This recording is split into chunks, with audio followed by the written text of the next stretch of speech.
갚다라는 말의 사전적 의미는 몇 가지가 있습니다. 보면 남에게 빌리거나 꾼 것을 도로 돌려주다. 남에게 그에 상응하는 보답으로 돌려주다. 남에게 그에 상당하는 일로 대가를 톡톡히 치르게 하다. 이런 뜻이 있습니다. 오늘 말씀의 제목에 나오는 갚다, 갚아주신다 하는 의미는 아까 사전전 의미 말씀드린 세 번째 의미입니다. 제목처럼 하나님이 갚아주신다고 하는 것은 우리에게 축복의 말씀이기도 하지만 한편으로는 두려움의 말씀이기도 합니다. 축복이라고 말씀드린 것은 하나님께서 우리가 당한 모든 것을 아시고 갚아주시고 내가 하나님께 충성한 만큼 되돌려 받기 때문입니다. 예를 들어 농부가 씨를 뿌려서 뿌린 만큼 열매를 거둘 수 있다는 것은 놀라운 축복이라고 할 수 있습니다. 실제로 농부가 씨를 뿌린 만큼 열매를 거둔다는 것 자체가 어려운 일이거든요. 왜냐하면 농사를 짓다 보면 여러 가지 변수가 있기 때문입니다. 생각하지 못했던 강한 태풍으로 인해 피해를 입을 수도 있습니다. 홍수와 가뭄으로 병충해로 피해를 입을 수 있기 때문입니다. 이런 여러 가지 변수들 가운데 뿌린 만큼 되돌려 받을 수 있다는 것은 참으로 감사한 일입니다. 그리고 우리가 갚아야 할 원수를 하나님께서 갚아주시는 것도 얼마나 감사한 일인지 모릅니다. 반면에 우리가 잘못한 만큼 갚아주신다고 생각하면 참으로 두려운 일이 아닐 수 없습니다. 저는 오늘 본문 말씀에 의지해서 하나님이 갚아주신다라는 제목으로 우리 함께 은혜를 나누고자 합니다. 하나님께서는 애굽 땅에 6번째 재앙을 내리십니다. 심한 돌림병을 애굽의 들에 있는 가축들 가운데 있게 하셨지만 여전히 바로의 마음이 완강하여 이스라엘 백성들을 내보내지 않습니다. 이번에는 하나님께서 곧바로 모세와 아론으로 하여금 애굽 땅 가운데 악성 종기 재앙을 내리게 하십니다. 이 6번째 재앙은 지금까지의 재앙과는 달리 처음으로 애굽 사람들의 삶에 직접적인 위험을 가하게 됩니다. 이제까지는 애굽 사람들이 어려움을 당하기는 했지만 하나님께서 직접 그들의 몸에 손을 대신 것은 아니었기 때문입니다. 하지만 6번째 재앙에서는 애굽 사람의 몸에 악성 종기가 생기게 하셔서 직접적인 괴로움을 주십니다. 그런데 이번에는 하나님께서 악성 종기를 발병하게 하신 재료를 눈여겨볼 필요가 있습니다. 물도 아니고 먼지도 아니고 공기도 아닌 화덕의 재라는 것이 새롭습니다. 현대인의 성경은 화덕을 가마로 번역하고 있습니다. 이 화덕 또는 가마의 재란 거기서부터 취한 재를 말합니다. 또 우리가 이전에 사용했던 성경에서는 풀무라고 나와 있는데요. 무엇이든지 풀무든지 가마든지 화덕이든지 벽돌을 굽거나 또는 금속을 농기는 용광로와 같은 것을 그 역할을 했던 것을 말합니다. 여기서는 벽돌을 굽는 가마라고 보는 것이 타당할 것입니다. 이렇게 볼 때 화덕, 가마의 재라는 것은 벽돌을 굽기 위해 만든 가마에서 생긴 재라고 할 수 있습니다. 예전에는 가마솥에 불을 떼서 밥을 해먹던 시절이 있었습니다. 한국에.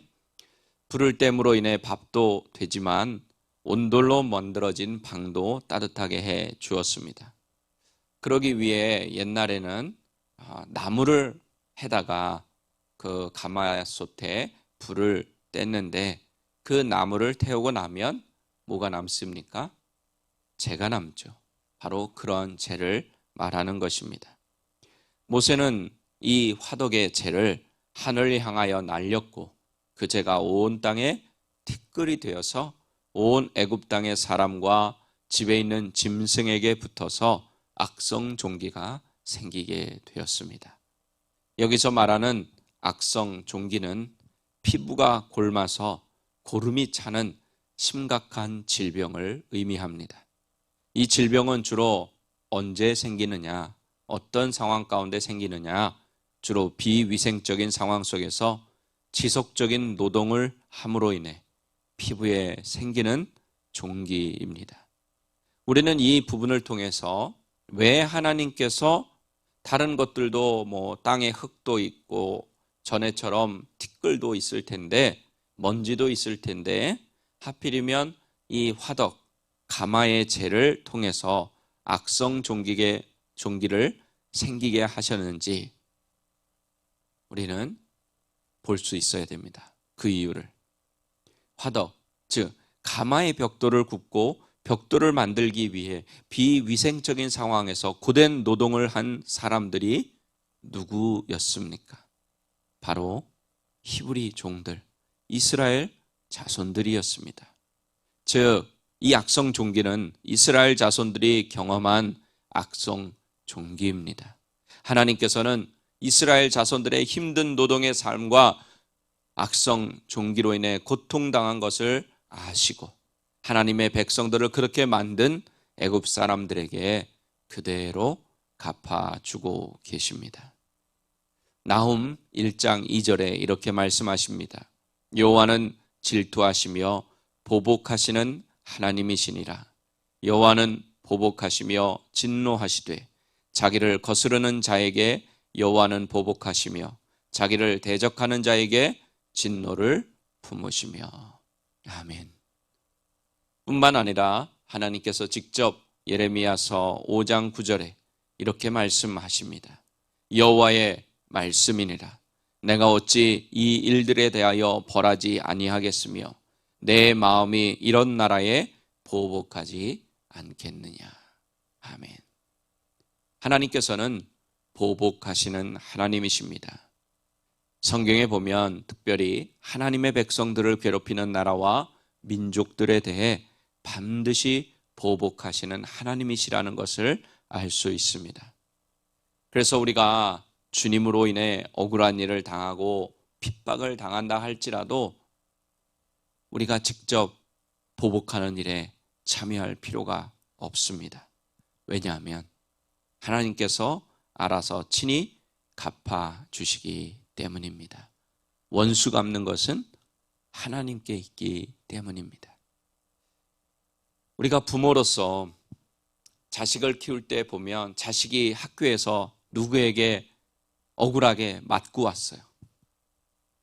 그러면 어떻습니까? 자식이 아픈 것보다 부모의 마음이 더 아프지 않습니까?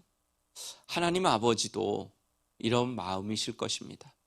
하나님의 백성들, 하나님의 자손들이, 자녀들이 억울한 일을 당할 때 그 당하는 당사자보다도 우리 하나님 아버지는 더 아파하신다는 것입니다. 하나님, 우리가 고난당하고 핍박받을 때 우리 주님도 그 자리에 함께 계시기 때문에 우리의 아픔, 우리의 고난, 우리의 억울함, 우리의 피해 당하는 것, 이런 것 다 아신다는 것입니다. 바울이 예수 믿는 사람들을 핍박하였지만 예수님은 바울에게 뭐라고 말씀하셨어요? 너는 나를 핍박했다. 실질적으로 바울은 예수님이 살아계실 때 만나지 않고 그 바울은 살아계신 예수님을 핍박한 적이 없어요. 하지만 바울은 교회와 그리스도인들을 핍박했긴 했는데 핍박한 것뿐인데 예수님은 나를 핍박했다. 이렇게 말씀하셨습니다. 무슨 뜻입니까? 우리 주님께서 다 아시고 주님께서 그 핍박당한 것에 대한 상응하는 대가를 치르게 해 주신다는 뜻입니다. 그러므로 보복하는 것, 원수 갚는 것, 이런 것은 우리가 해야 될 일이 아닌 것입니다. 하나님께서 원수는 하나님이 갚아줄 거니까 우리 보고는 뭐라고 하셨어요? 원수를 위해서 기도하라. 원수를 사랑하라. 이렇게 말씀하셨습니다.